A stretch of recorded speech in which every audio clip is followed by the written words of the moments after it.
Good morning, everyone. It is 9 o'clock a.m. on Monday, August 26, 2024. I'm sitting in for our chair, Jeff Sorensen, and the first order of business, so I'll call the meeting to order. Our first order of business is to review the agenda. Move to approve as presented. Scott has moved. Second. And Kurt has seconded. All those in favor, please signify by saying aye. Aye. Motion approved. Item 3, discussion regarding EMS services with Wilton Mayor Keith Stanley and Wilton City Administrator Jeffrey Horn. Good morning, gentlemen. Good morning. Want to come up to the podium? I sure will. That's good, because I really wasn't asking. That's all right, I've been hassled before.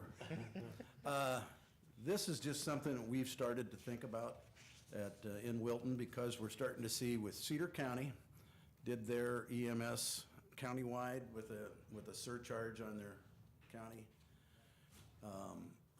Medic has come out into Durant, into the Scott County, and started doing theirs. And so we're running our ambulance service for the last, well, this is our second full year. And so we're looking at, is there going to be something maybe countywide that Muscatine might look at doing? I know the city has their great service through the fire department, everything that way. And they help us out when we don't have volunteers. We're all volunteer service, so we're trying to think about a way, is there a way that we could combine, if Muscatine didn't want to come in, the city didn't want to come in, could we do a county with us and Nichols and West Liberty, that we could cover the people with an ambulance service that, I don't know how we would do with the funding, how we do ourselves with the city, of course, and it's all in our budget. And it has been almost zero, profit-wise, but we're running so that we're paying our bills and our expenses. So what I'm thinking, or what Jeff had started thinking about, is should we start contacting some of the outlying communities that have? West Liberty has their fire department and ambulance, of course, and we've helped them out and they help us out. Durant's kept theirs, but Medic is starting to talk about coming in and doing more for them, is what we've heard. So I just thought maybe if we could get ahead of the ball, and start thinking about it now, how the county might look at as a countywide, if they're going to do that. The state said you could do that with counties, and nobody likes to do more taxes, but I'm just saying if we did that, could we combine the services under the county and have the like an ambulance in Wilton, ambulance service in West Liberty, but still have it kind of staffed, maybe, I don't know about staff. Right now, we don't have a EMS director anymore, so Dave Clark's doing it, the chief. And our group runs on volunteers, just like a lot of the small communities do. And we do pay them a stipend if they go on a run. If they're a driver, they get so much. If they're an EMT or a paramedic, they get so much on a run. Because you go on an ambulance run, even if you don't transport them, there's times that you spend 2 hours doing stuff, going out there talking to them, and then they say, oh, we don't want to go. You still pay them. So those people, we try to get some compensation for the guys that volunteer to do that. So I'm not got any great solutions yet. I just thought maybe it ought to be, we started talking about if, Muscatine's got a great service, but I think they are going to want to stay themselves. They're with the fire department, So if they didn't come, what's the rest of us going to do out there for trying to keep it covered and keep everybody in, We always thought it'd be with Cedar County, when we started up, we did it like our fire districts and let the townships give us, some of their money for their trucks and stuff like that. But Cedar County now said they're going to do it countywide. They want to put something down towards the south part of Cedar County and run it that way, which would take some of our district as far as fire district for the ambulance.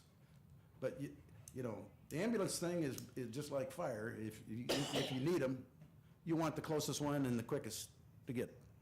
And so that's what we're thinking about, just to start thinking about it. Because I think in the long run, I mean, like I said, we've got probably 8 to 10 volunteers, EMSs, a couple paramedics that are there, but they're doing 80% of the calls. And so we're trying to figure out a way to, maybe we could pool resources and also to maybe help with training to get all the county covered. So, not that it isn't covered now, but I'm just saying it's gonna change with these different laws that the state let the counties start to do. And Cedar County's the first one that did it. I know that Jeff and our EMS folks have been talking, Jeff Sorensen, I should say, have been talking about this. And I'm sorry he's not here today. He'd have by far the most to tell you of any of us, I think. I don't know if any of you guys have anything that, just indications that this conversation is already going on. So, we're trying to figure out that way forward as well. But yeah, I think your comments are very smart and welcome. Well, Jeff Horn, our city administrator here, has already started to try to maybe come up with a written plan 2080, we have drafted. and do a 2080 agreement. And so we just wanted to know what some of you guys could start thinking about it, see what your feelings are, because eventually, I think we're gonna have somewhere along the line, we're gonna have to do that to keep everything going. I know West Liberty's still kind of in flux with their situation. Well, yeah, they won't let me be mayor over there, so. Economies of scale is what we've got to tap in, to be able to tap into for, not the cost of everything, but also at some point, we're gonna have to hire paramedics, full-time. The state is pushing it this way. When they pass that, the ability to have this levy, that's certainly the direction they're heading, and I think that's what you're seeing is the public's expectation is that when an ambulance is dispatched, it's gonna be ALS level service. So that's the kind of thing, and what we're finding, like the mayor said, is we have 8 people doing like everything and stuff, which is not sustainable. So like he said, we're trying to get out ahead of this. So because it probably works best in a regional sense anyway, because we're surrounded by big county service in Scott County, big county service in Johnson County. Now we have a countywide service in Cedar and the city of Muscatine to the south. That leaves a group of the rest of us kind of in the middle. So I think it would make sense for us to get together, be able to realize some of those economies of scale and give people the best service that we can. So, not coming here to ask for a bunch of money, I just wanted to let you know what we're thinking about, Absolutely. Do all the other small community have a base of volunteers such as what you guys have? Everybody's got some. Pretty much, I think, People, Yeah, what I can yeah. tell is every town has a few dedicated. Yeah, no, I understand exactly We're all how it getting works. older. Yeah, So. yeah. but anyway, we decided it'd be a good time to start thinking about it. And even though you guys may have already, it's just that we're thinking about it too. And we'd like to include the whole county in if we're gonna do that, so. And who runs the whole county? Well, Board of Supervisors. So we thought we would let you know and how we're thinking, and just to give you a heads up, even though there may not be a lot of stuff we can do, but at least we can start coordinating and maybe keep getting everybody on the same page. And Have you had any contacts with any of the, like Atlas, West Liberty, Nichols? What, I talked to the mayor of Atalissa about it the other night. She was at Tom Mauer's birthday party. So Angie said, well, keep me informed, and, of course, she's covered by us and West Liberty, of course. But I think there is, but before we went too far with everybody else, I thought we'd at least touch base with you guys. And, just let you know what we're kind of thinking about, what we're feeling there as far as some of the problems that we're having, and how our districts are kind of getting changed with, like I said, the big departments and then the countywide in Cedar County. I still don't know how Cedar County's gonna work out exactly, and I don't know if they do. Yeah, I was just asking, when a call goes out, they're gonna take it and you're not gonna get a call then? Or you're both gonna get a call? We're supposed to get a call. We're gonna answer it, and they're gonna take the money. Well, we don't know that Well, I for a mean- fact, but that's what we try to we try to do the nearest service to the person that's calling. Sure. You know, Rochester, right now, we probably go to Rochester almost as much as Tipton does, if they need it. But when we don't have a volunteer, then we have to call Muscatine City or Durant, and they have to go, or West Liberty, you know. So, just to let you know, that it's just something we need to start thinking about so we can coordinate it and still keep the good service. And, you know, Pretty complex problem, isn't it? it's a complex product, and it always has been as far as even fire, you know. But now ambulance, you know, when we started ours up, it helped Durant a lot because they, you know, they had to come to us every time before we got our ambulance service.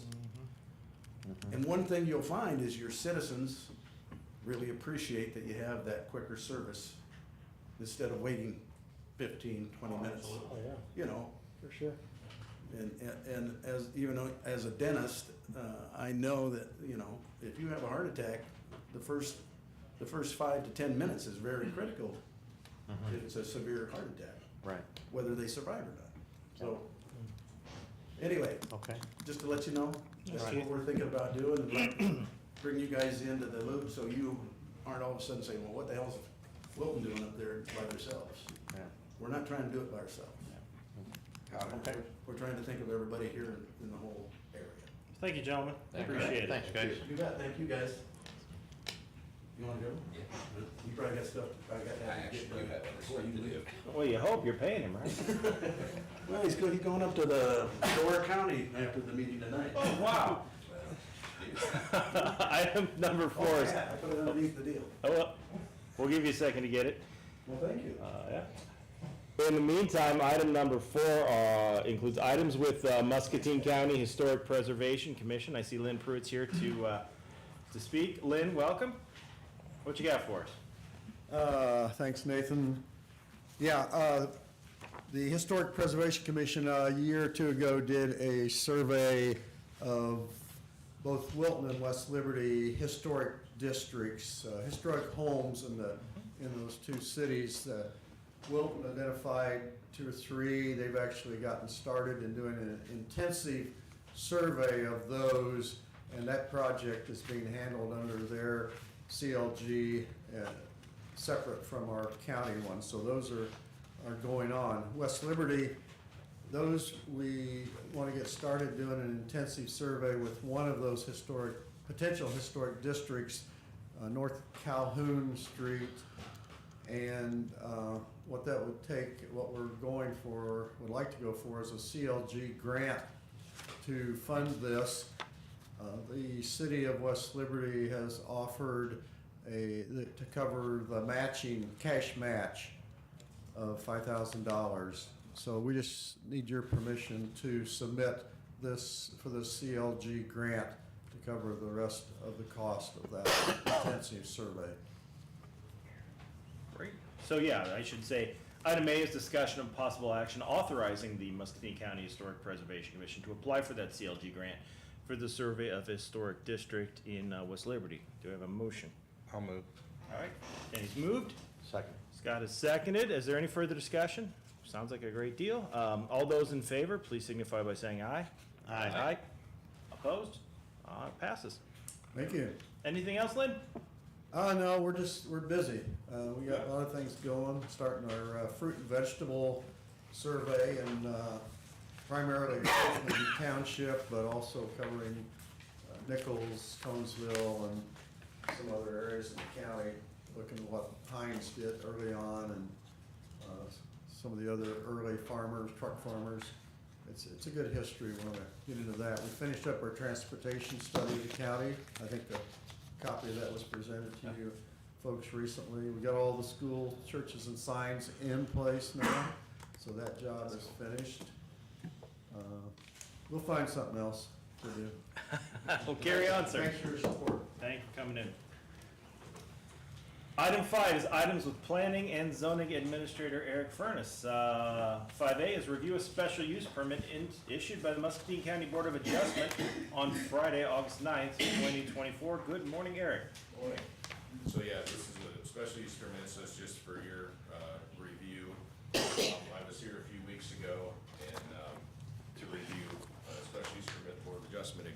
data center off of Solomon Avenue. And at that time, there was some new information presented that I didn't feel had been accurately forwarded to the Board of Adjustment, so we put it back in front of the Board of Adjustment, and that issue dealt with access to this site. This site has access off of either University Drive by an existing REC service drive to a substation that REC maintains there, or off a gravel private drive off of Solomon that the landowner holds and REC has an easement to, and the landowner was willing to grant access to this data center.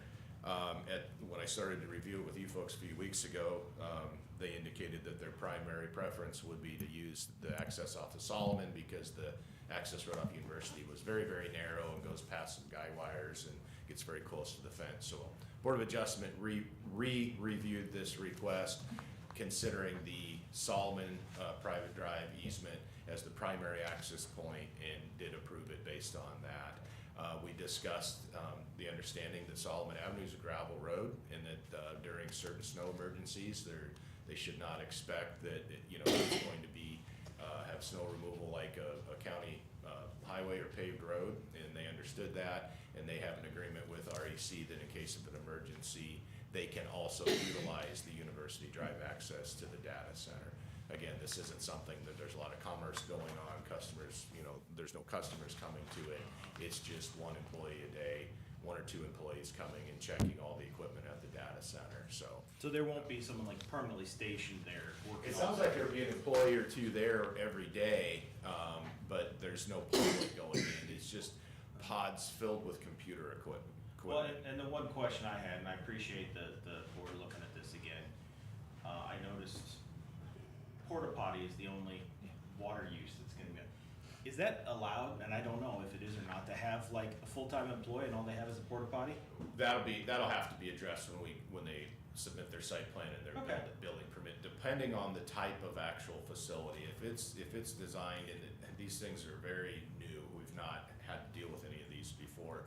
If it's got some sort of office space where it's designed for employees to be working for 8 hours, 10 hours a day, we'll have to look at the applicable code language, and porta potties may not be acceptable. Okay. They may have to put in, because the city is actually considering one just north of this location. The same group, I think that it's kind of like renewable energies. They're looking at multiple sites at once, deciding which is their best, profits. And so I can't guarantee you that this one would actually get developed, because if they decide the city site is better, they want to see where they could potentially place them in the county, because the city called me about water and septic needs too. Okay, so that would be handled. We'll work through that at building time, yep. Okay, and this is, we're just reviewing it, we're not. Yeah, this is just a saying review on yea or special nay, use but permit, yeah. I certainly do appreciate you taking that back to them and them having another look at it. We're on to B, discussion of possible action to approve resolution 08262401, approval of combined preliminary and final plat of Neiman Acres subdivision. Okay, this one probably looks a little confusing. It's actually fairly simple. It's a 2-lot residential subdivision. Where it gets a little cloudy is part of it is in the city and part of it is in the county. So when they first came to us with their proposed lot configuration, we quickly realized that some ground was gonna have to be annexed into the city, so that we didn't have a lot that was half in the city and half in the county. And then a chunk of real estate would actually be severed from the city and transferred back to the county. To create what you see on your plat, Lot 1 will be completely all in the county now, because the portion, on the south portion of Lot 1 was severed from the city. The city has finished that process of severance and annexation. So all of Lot 1 will be in the county. All of Lot 2 will actually be in the city limits. A portion of that real estate was annexed into the city, so now we have Lot 1 in the county, Lot 2 in the city. City P&Z has already approved, as well as City Council, the plat. All the severance was finished up, all the paperwork has been filed, so it's just a fairly simple residential subdivision. Okay. And that's right behind the bus barn. It right? is, and part of it, I mean, it cleans up, we don't know how it happened, the former corporate line and the parcel line went right through the middle of the owner's house. So that created a tax parcel issue, so this has all been resurveyed, land severed, land annexed. So now we have a 2-lot subdivision where Lot 1 is in the county, Lot 2 is in And city. it appears that the drive access to lot one is just directly north of the bus barn property, as I see it. Is that correct? Well, there's actually another residential property there that Brad or Muriel Koff that sits in between this property and the bus barn. Yes, property. yeah, I s- Yeah, so you'll see the long narrow sliver that goes Yeah. back to the back of lot two, that's in the city. The city's approved that as an entrance for a single subdivision lot, but again, that's a city lot, so that really doesn't have a lot to do with us. So it took a while to get here with all the other hoops we had to jump through with the severance and the annexations, but this definitely cleans things up, brings the existing structures and septic systems and well into compliance, being on the lot that they're actually serving. So it cleaned up a lot of little issues. So zoning commission has approved this and is recommending it for your approval as well. All right. I would entertain a motion at this time. I'd move. Scott has moved to approve. Is there a second? Second. By Kurt. This is a roll call vote. Scott? Aye. Kurt? Aye. Danny? Aye. And I vote aye. Approved 4-0. Anything else? That's all I have. Alrighty. We're moving right along to number 6, items with Conservation Director Katie Hammond. Item A is discussion regarding the Deep Lakes Park Campground. Yeah. Hi, Katie.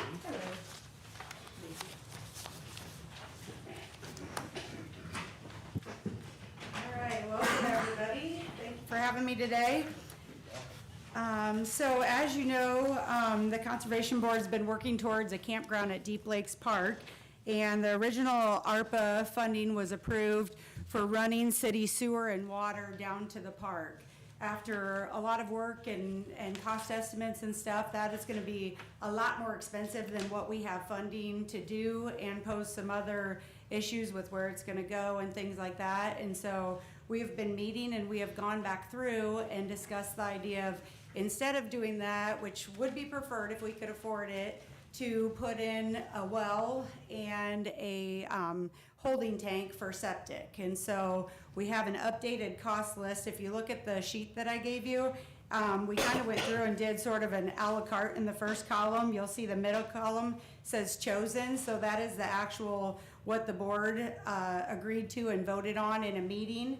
And so we're looking at doing a well, a shower house building, putting in holding tanks for our septic use, and then doing the north half of the campground. So instead of just running sewer and water, we'll actually have a campground with 25 full hookup sites that can be usable as soon as the project's completed. So it'll provide, kind of instant gratification for the public to be able to start using right away as they get there. You'll notice at the bottom, the green box, below the green box, there's a few minuses. I subtracted those things out because they're already included in the estimate for the north half, 25 full hookup sites, that $1 million, 1.5 million. And so that's why I took it out on the bottom. This is not a final cost estimate. We have a contract that we're hoping to sign today with Bolton and Mink, and then they'll be going through, they're gonna do a little tiny bit of redesign on the campground, and then they're gonna put together the ultimate price list after we have all the last minute details decided for that.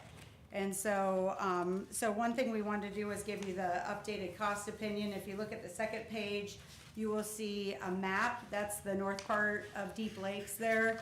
The part in the pink circle is what we're looking to build with this section of the ARPA funds. And so there'll be about 25 full hookup sites. They'll have 20, 30, 50 amp electric. We'll have water and sewer lines ran to each campsite.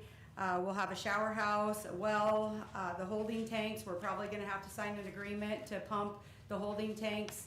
The DNR has you set it up as if it was the worst case scenario and they were full all the time with the maximum amount of use that they possibly could have. It might require us to pump on a weekly basis. I've talked to the companies. This is something that they can do and they've done before. And then we'll have hard surface road and camp pads because it's in the sand down there, so we need people to be able to get there. There'll be internet and connection to all the other amenities in the park through the bike trail, which runs really close right along the side of that. One other thing that I wanted to share with you is this foundation brochure is hot off the press. The Muscatine County Conservation Foundation has been meeting quarterly on a pretty regular basis, and they are dedicated towards raising funds to help with any lapse in funds from what the ARPA dollars are going to be providing and what the final cost ends up being after we get all the bids in. As you know, this project is somewhat urgent because the ARPA funds have to have contracts signed by the end of calendar year 2024, so by this December. And so we're kind of working as quickly as we can to get through all the pieces and without forgetting anything, so. Does that still Questions? look feasible at that point to get everything papered by the end of the year? I think so. And how much did we devote in ARPA money to this? You should have a funding sheet there, but if you look at, so the water project and the sewer project, if you total those, it's, let's see where I've got it. That was over 2 million, right? Well, $1,490,850. Okay. And if we're not doing those, how much ARPA money you're looking at spending then? We can still account for all of it? All of it, yeah, and then also there was some capital project dollars we put towards it, and then there would be some pending funds that you guys would have to raise. You should have that breakdown in your package. It's You need to flip the one piece of paper over. Ow. In your packet, there's a black and white a la carte option. On the back of that should be. Oh, there it is, yeah, I'm sorry. Yeah, that's what Kayla's working off of. Find it, Kurt. Right here, you want to see it? No, I got it right here, yeah. In I just didn't addition scroll to down that, far the Conservation Board talked at the last meeting about kind of our upcoming priorities, and it was determined that this project is our utmost priority, and we have some money in our budget that we worked in for, say, $100,000 for a shower house at Deep Lakes Park, and a new restroom that would go out at Chicken Creek at Salisbury. And, you know, if it comes down to it and we need those funds, we could hold off on those projects and put that towards this to make sure that we have enough money to get this project completed. How big will that holding tank be? That's a good question. Big, perhaps even two Be holding tanks. Be underground, but it won't be like a septic with a drain field? Correct. If we go with the septic with a drain field, then it would have to be permitted through the DNR, and with the complete sand down there and the public water supply right next door, we don't think that that will be a feasible option, so. So it'll be underground, and then you might, depending on your usage, you might have to pump it. Yeah, we're anticipating that we will have to pump it probably weekly during the camping season.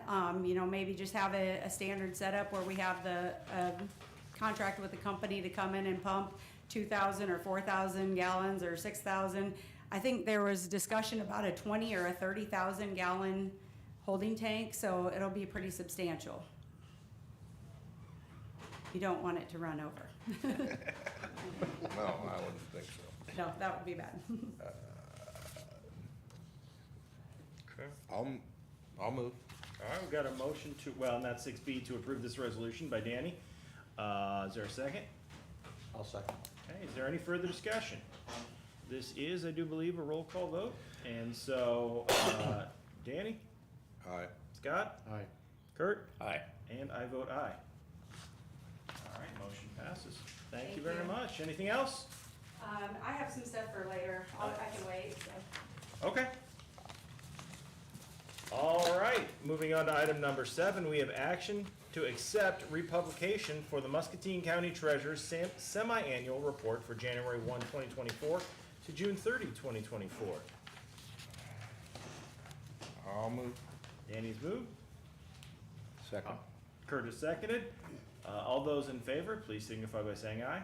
Aye. Opposed? Motion passes. Number 8, discussion and possible action to approve the minutes of the August 19th, 2024 regular meeting. Move to approve. Moved by Kurt, Second. seconded by Scott. All those in favor, please signify by saying aye. Aye. Opposed? Motion passes. Next up, correspondence. Scott, let's start with you, sir. Let's see, correspondence, I had nothing to note in correspondence. Yeah, I can't think of anything I'd put under correspondence either.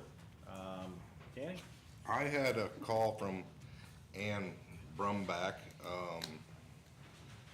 Apparently there was a 7-year-old, little girl's birthday party that, I don't know how all the logistics came together, but, there was sounded like it was low in attendance, and it ended up being the Muscatine Police Department, and I don't know if you was involved or not, you can share if you was.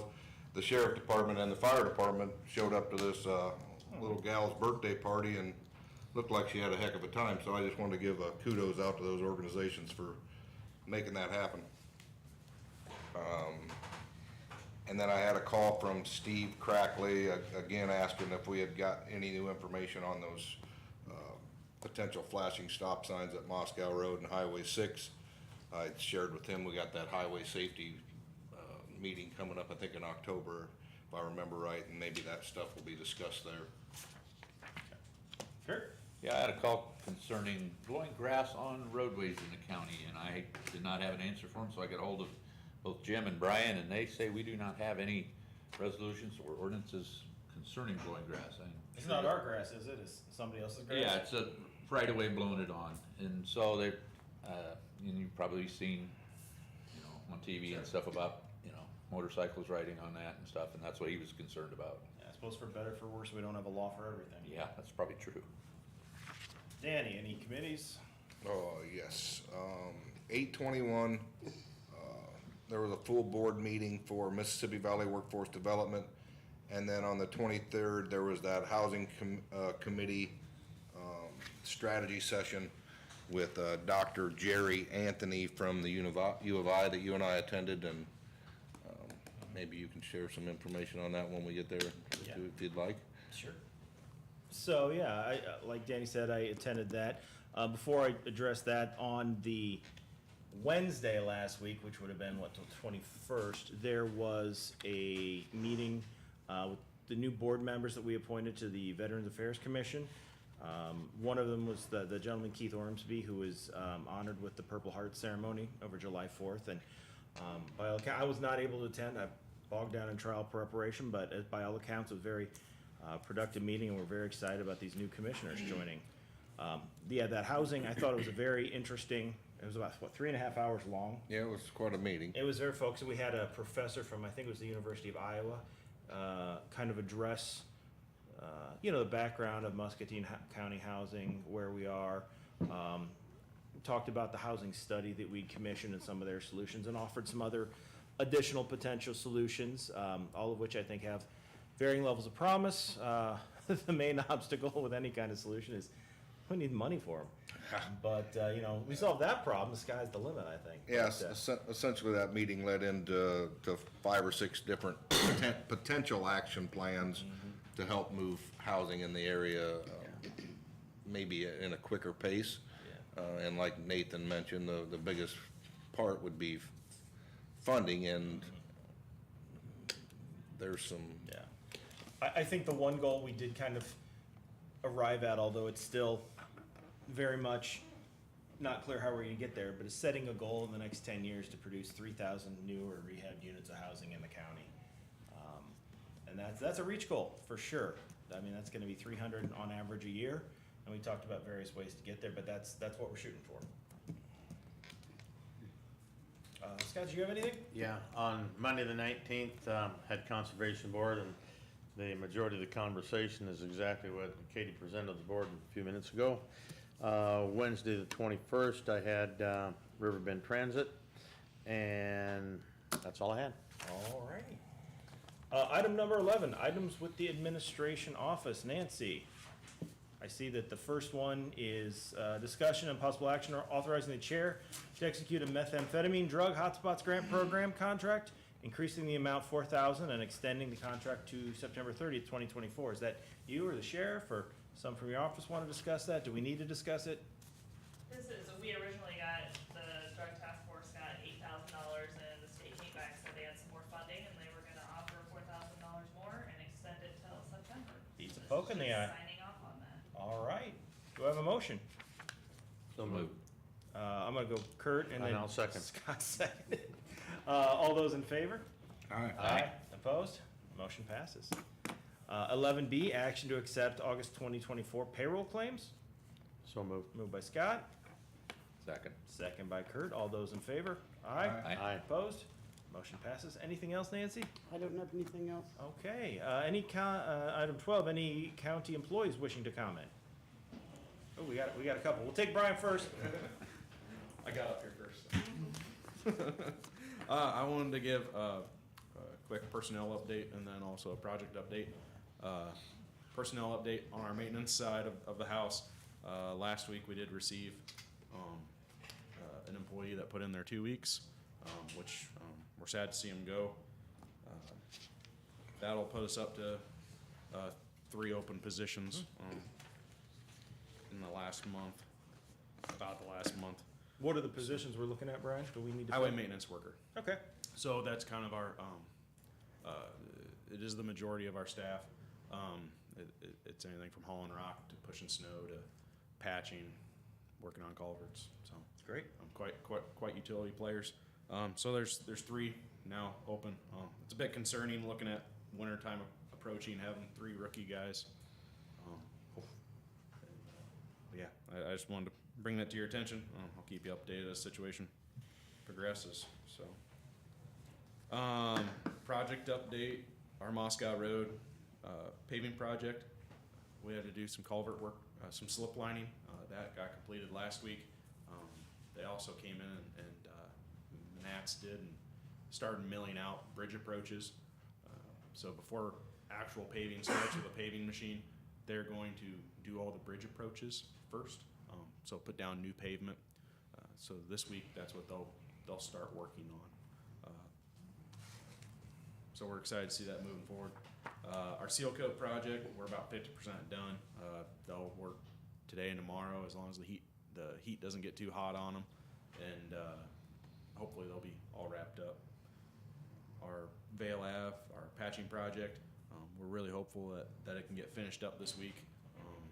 Obviously the weather has to work out for us. There's some chances of rain, but I know that the contractor, which is Cedar Falls Construction, they were really hopeful that they could get done this week. Last week we held a pre-con for our Trolley Ave Bridge. That is with Iowa Bridge and Culvert out of Washington, and they plan to start the week of Labor Day. So not this week, but next week. So which will be good. So hopefully, unless we have a really early winter, hopefully that thing can get wrapped up and open back up before the snow flies. So. And then our 120th Street Bridge, which is Jim Schroeder construction, that's just west of Western. We're running into some issues with a telecommunication line up there. It's an AT&T line. It's pretty big.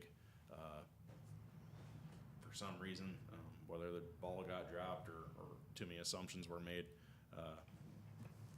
they thought it was out of the way originally, and then now it's they're a little too scared of how close it is to some of the piling. So, which is understandable. It sounds like it's a pretty important line going to important places with some government stuff in it. And usually, whenever they say that, it's pretty important. Pretty important, and you don't want to hit it. So, that's what's going on construction-wise. On the design side of the house, not much has been happening just due to everyone being busy with construction. But one thing that we have been moving forward with is when we're designing bridges now, for at least the next year or two, it's getting really difficult to get historical clearance. So any bridge that's over 45 years old, you pretty much have to go in and do a historical significance study on it. We can't really do that in-house. We have to hire it out. So right now we have 3 bridges that we're currently doing. How it used to work was the DOT had a historical bridge report. It went through all the bridges in the state of Iowa, but that has expired, and we cannot use the data that was on it. The new report will not be made available for at least another year. So, I guess. How much is this costing us per bridge? It's a couple thousand to a few thousand. So, Okay. We're pretty fortunate. Not too many of our bridges are. We do have some unique bridges out there, but we're pretty fortunate that our bridges are fairly standard, or at least when they were built, they were the standard of the day. So where you really run into issues is you have a very unique bridge that it's the one and only in the state. It doesn't necessarily mean you can't replace it, but they're going to go into depth, make a report on it, and basically document how it was built, who This is built some it, kind of state law requirement? for the feds to pass off on it. I see. Yeah, so it's all part of SHPO. So, the reason I bring it up is it is gonna be additional cost. Yeah. So, I'm not scared of that. I think our budget can handle it, but I didn't wanna bring it to your attention. So, it is slowing things down a little bit, so.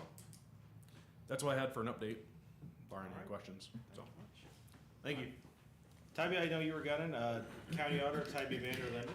Thank you.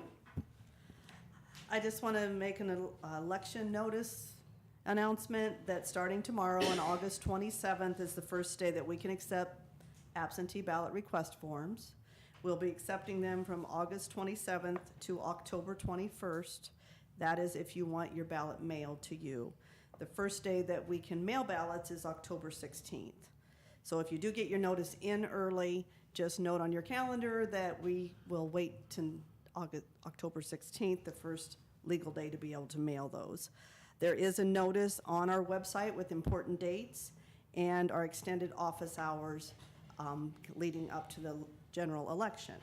Then I also wanted to bring attention to, there will be a small special election for the city of Bluegrass.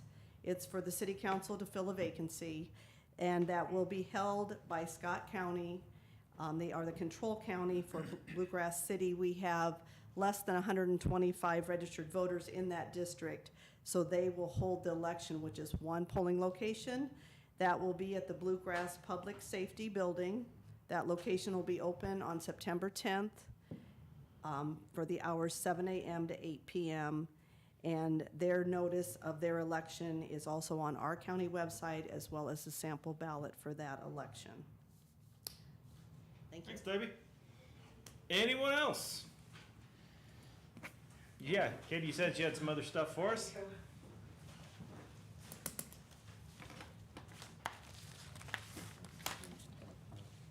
Man, you're doing this quick. Thank you. I see Kurt wanted to go in there. Okay. So, this might be a little extra, but, as you know, I've been here almost a year now. And so, I put together our annual report from fiscal year '24, which is what you have in front of you. I know that in the past been done a kind of year at a glance at the end of December each year. And so this is a little bit more extensive, and so I'll just point out a couple things and then I'll let you take that home for some great evening reading if you would like. So the first couple pages are kind of at a glance. We have, the first thing you'll notice is we had a lot of staff changes in FY24. So we had a lot of longtime employees leaving and a lot of new employees coming in, taking their place. And so we're in a little bit of a transition period as we continue forward with that. I'll let you read the rest of that. If you flip forward to page 8, you'll see the area inventory. And so those are all of our parks and wildlife areas. And then as you go through, each area is kind of broken down and goes through some of the management restrictions, updates from FY24, and then some of our planned improvements that the Conservation Board has for these areas. A couple things I'll point out on page 10 is our camping. We had 2 years of drought followed by some flooding this year, and so part of May and June were very, very wet and the campground was closed. So there's a little dip in revenue this year compared to the last couple years. But you'll see on there we brought in a total of $31,178 in revenue, so I thought that was pretty substantial. And we had 1,690 camper use nights, so that's the number of nights that we actually have people in the campground and campsites full. It's not the actual total number of people. We don't ask them to report that, but the number of the campsites were full. Another highlight on page 11 is Salisbury Lodge. Same thing, we've been renting out the shelter there, and that's been very busy. We've had, let's see if I can find the number here, $7,735 in revenue come in from that, and so I thought that was significant. 114 EE programs there with 2,518 people in attendance, so pretty neat. Flip to Discovery Park on 14. We did redo the roads in there this year, and so they look awesome. We have 234 programs out there with 3,592 people in attendance, so I thought that was pretty amazing figures too. And then there's a lot more people that come to the park that don't necessarily even come inside. We don't have the numbers that just use the park for, say, walking and biking, although I'm gonna check and see if we can get a traffic counter to figure those numbers out. But there were 6,077 that came to the nature center that weren't there for any specific program, just kind of opted in and checked it out. It's a great place to eat your lunch too, I can tell you. I'll It take mine is. there sometimes, just real nice. Do you come? Good. I'm Just sit glad by to the hear that. pond and enjoy it, yeah. Yep, I do that a lot of days too.